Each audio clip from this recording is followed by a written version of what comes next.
In this video, we will recap on how to find out what kind of sources a given source is, using two questions.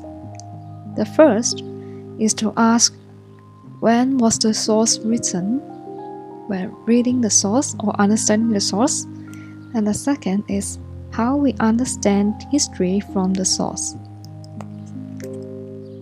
After answering these two questions, we can find out what kind of historical source the source given is.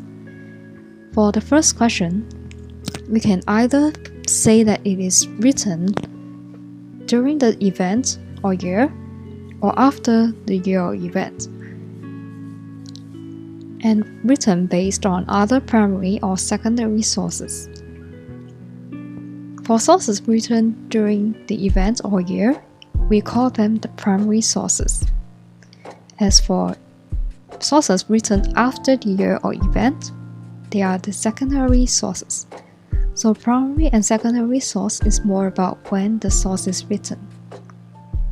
For the next question, it's about how we understand history through the sources.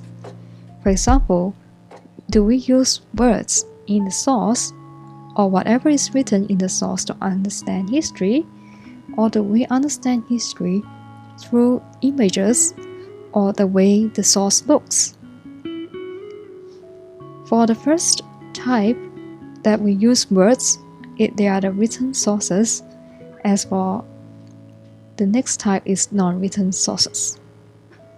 So for written and non-written sources, it's more about how we understand history through these sources.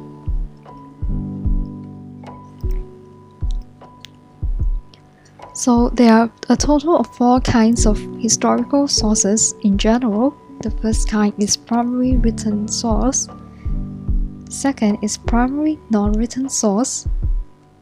The third is secondary written source. And the fourth is secondary non-written source.